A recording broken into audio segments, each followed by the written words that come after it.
प्रभु यीशु के सामर्थ्य नाम में आप सबको जय मसीह की। Praise the Lord. आइए आज के सुंदर दिन के लिए हम प्रभु का धन्यवाद करें। एक और सुबह प्रभु ने हमें दिया, इसके लिए हम परमेश्वर के नाम की महिमा करते हैं। आइए इस समय प्रभु के वचन को देखें। मेरे साथ प्रेरितों के काम अध्याय 9 उसका वचन 26 निकालिएगा। यहाँ इस प्रकार से लिखा है, यरूशलेम में पहुँचकर उसने चेलों के साथ मिल जाने का प्रयत्न किया, परंतु सब उससे डरते थे क्योंकि उनको विश्वास न होता था कि वह भी चेला है। Praise the lord, hallelujah. प्रभु के लोगों, शाऊल अर्थात पौलुस प्रभु का प्रिय शिष्य, हम उसके विषय में यहाँ पर चर्चा कर रहे हैं। शाऊल का जीवन कलीसिया को सताने वाला, कलीसिया को तोड़ने वाला, भक्तों को मारपीट करने वाला था। इतना ज़्यादा वो कलीसिया को उसने नुकसान पहुँचाया, यहाँ तक कि दमिश्क में भी कलीसिया को नुकसान पहुँचाने के लिए अधिकार पत्र लेके जा रहा था। प्रभु ने उसे मार्ग में दर्शन दिया, उसका जीवन परिवर्तित हो गया और अब ऐसा हो गया है कि वो मसीह हो गया, पवित्र आत्मा से परिपूर्ण हो गया और अब यीशु के नाम से खुद मार खा रहा है और यीशु के नाम की सेवा कर रहा है। Praise the Lord. पर कई लोगों को अभी भी भरोसा नहीं है, क्योंकि लोगों को ये लग रहा है कि आदमी पूरा बदला नहीं है, शायद छल कपट करके चर्च के अंदर घुस रहा है, कलीसिया के भीतर घुस रहा है और एक दिन कलीसिया को नुकसान पहुंचाएगा।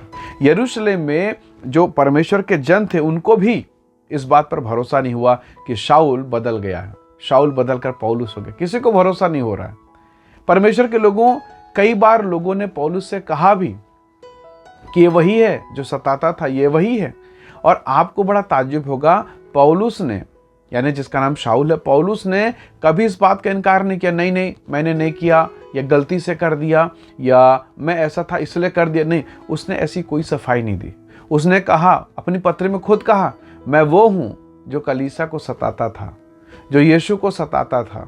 प्रभु यीशु मसीह ने भी कहा, पौलुस से कहा, शाऊल से कहा कि हे शाऊल, पहने पर लात मारना तेरे लिए कठिन है। शाऊल ने पूछा कि प्रभु तू कौन है? उसने कहा, मैं यीशु नासरी हूं जिसे तू सताता है। तो पौलुस ने कभी डिनाई नहीं किया, कभी मना नहीं किया, कभी शर्मिंदगी नहीं की और ना ही कोई बहानेबाजी किया। कई बार मेरा और आपका अतीत, बीता हुआ समय बार बार हमारे सामने आता है, पर कई बार हम अपने बीते हुए बुरे समय, बीता हुआ पुराना जीवन, बीता हुआ खराब अनुभव, वो खराब बातें कई बार हमें शर्मिंदगी तो देती है। पर परमेश्वर के लोगों, पौलुस हमारे लिए एक जिंदा उदाहरण है। परमेश्वर के लोगों, पौलुस ने कभी भी शर्मिंदगी महसूस नहीं किया, पर गर्व से कहा, हाँ मैं कलीसिया को तोड़ता था, हाँ मैं कलीसिया को बिगाड़ता था, लेकिन मैं धन्यवाद देता हूँ, मैंने वो अनजाने में किया। जब मेरी आंखें बंद थी, मेरा दिमाग बंद था, मुझे ज्योति नहीं मिला, मुझे प्रकाश नहीं मिला, तब मैंने किया। परंतु प्रभु का मैं धन्यवाद देता हूँ कि उस अंधेपन से, उस धर्मांधता से प्रभु ने दमिश्क के मार्ग में मेरी आंख को खोलकर मुझे अपना दर्शन दिया और मुझे अपना चेला बना। ये उसकी गवाही का कारण बना। परमेश्वर के लोगों, राहाब, पुराने नियम में राहाब को आप जानते हैं, राहाब का कैरेक्टर क्या था, वो क्या काम करते थे, बताइए। क्या आप ये बोल पाएंगे वो क्या काम करते थे? हम जानते हैं उसका जीवन सही नहीं था। वो बहुत घृणित स्त्री थी, वो अपने शरीर को गंदे काम में लगाती थी। आप बाइबल पढ़ के देख सकते हैं। लेकिन आप इसी बाइबल में देख सकते हैं परमेश्वर के प्रेम को। परमेश्वर ने राहाब वेश्या को अनुग्रह दिया ताकि वो भी पश्चाताप करे और पवित्र जीवन बिताए, वो भी स्वर्ग का स्वाद चख सके, ऐसा अनुग्रह मिला। Praise the Lord. और उस महिला ने उस अनुग्रह को तुच्छ नहीं जाना, उसने अपना जीवन बदला। सोचिए परमेश्वर के लोगों, सोचिए, राहाब जब पवित्र जीवन में आई होगी, पवित्रता में आई होगी, तो वो लोग जिन्होंने उसके साथ पाप किया क्या बोलते होंगे? बड़ी धर्मी बनी है। हम जानते हैं इसके जीवन को। तो कई बार ये बुरी दशाएं आती है, परंतु राहाब नर्वस नहीं हुई। राहाब परमेश्वर के मार्ग में बढ़ी, पवित्रता में रही। वो वापस फिर से उस दलदल कीचड़ में, पाप में नहीं फंसी, पवित्रता में चली और परमेश्वर ने अपने वंश में उसे शामिल किया। Praise the Lord. ऐसा अनुग्रह उस वंशावली में शामिल कर दिया। कैसा अनुग्रह प्रभु का। सामरी स्त्री का जीवन देखिए, यूहन्ना के सुसमाचार और उसके 4 अध्याय में अगर आप पढ़ें तो सामरी स्त्री का जिक्र है। पूरे गांव को बिगाड़ चुकी। प्रभु ने कहा तू 5 पति कर चुकी और जिसके साथ तू अभी है वो भी तेरा नहीं है। और अब उस स्त्री का जीवन परिवर्तित हुआ, प्रभु से मिली, पश्चाताप हुआ, जीवन बदला और अब उसी गांव में, अपने ही गांव में जाकर जब उसने प्रभु के सुसमाचार का प्रचार किया तो क्या लोगों ने नहीं कहा, है तुझे हम जानते हैं, तेरा जीवन कितना गंदा घिनौना है और तू हमसे बातें करती है, तू तो लोगों को बिगाड़ती है। परमेश्वर के लोगों, कई बार आपका और मेरा अतीत पीछा करता है। पर हमें इसके लिए शर्मिंदगी होने की आवश्यकता नहीं है। प्रभु ऐसे ही लोगों को चुनता है जो गिरे हैं, जो बेकार हैं, जो व्यर्थ हैं, जिन कुछ नहीं है। प्रभु का वचन कहता है 1 कुरिन्थी 1:26 में, परमेश्वर का वचन कहता है परमेश्वर ने जगत के मूर्खों को चुना ताकि ज्ञानवानों को लज्जित करें। परमेश्वर ने उनको चुना जो कुछ है भी नहीं, ताकि उनको जो कुछ है लज्जित करें। परमेश्वर के लोगों, क्या आज की सुबह हम इस बात को समझ रहे हैं? क्या पवित्र आत्मा के संदेश को आप और मैं समझ रहे हैं?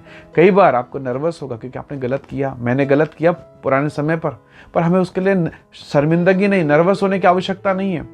हमें धन्यवाद देने की आवश्यकता है कि प्रभु मैंने वो काम तब किया जब मैं आपको जानता नहीं था, मैं नया नया था प्रभु, इसलिए मैं गड़बड़ कर देता था, लेकिन अब अंश अंश करके मैं आपकी उपस्थिति में बदलते जा रहा हूँ। Praise the Lord.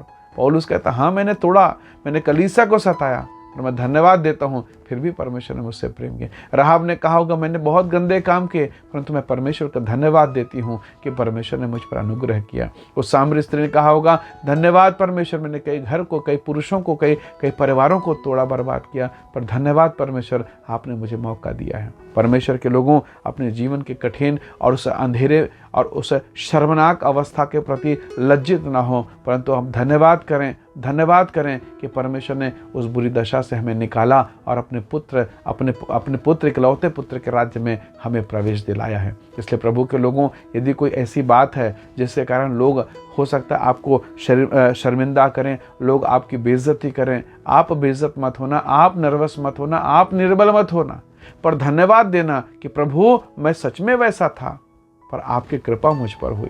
मैं प्रभु सच में पापी था, सच में मेरा जीवन घृणित था, मैं शराब की बोतलों में था, मैं पाप में, व्यभिचार में था, परंतु धन्यवाद प्रभु, आपने मुझे उस दशा में भी स्वीकार किया है।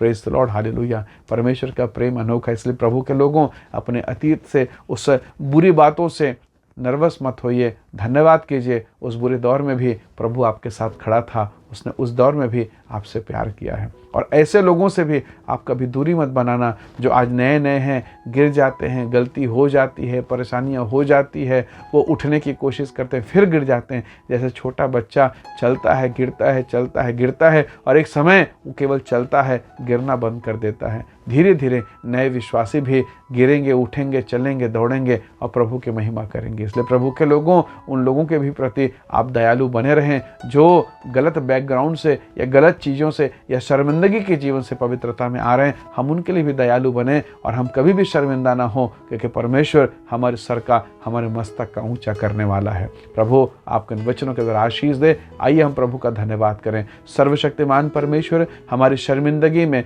हमारी बेइज्जती में भी आपने दया किया प्रभु, और अपना वस्त्र हमारे लिए उतार दिया ताकि तेरे धार्मिकता के कपड़े के द्वारा हमारी शर्मिंदगी ढांपी जाए। प्रभु जी, मेरे प्रिय लोगों को आशीष दे, इनके जीवन पर, इनके घर परिवार, फैमिली, बिजनेस पर दया कर, इनके बाल बच्चों के जिन पर अनुग्रह कर, और आपकी सामर्थ्य प्रभु यीशु के नाम से इनके जिन पर होने पाए। हर एक शर्मिंदगी यीशु के नाम से महिमा में बदल जाए। प्रभु आपके प्रेम, आपके अद्भुत कृपा के लिए हम आपका धन्यवाद करते हैं। महिमा और आदर देते हुए विनती यीशु के नाम से मांगते हैं, आमीन, आमीन।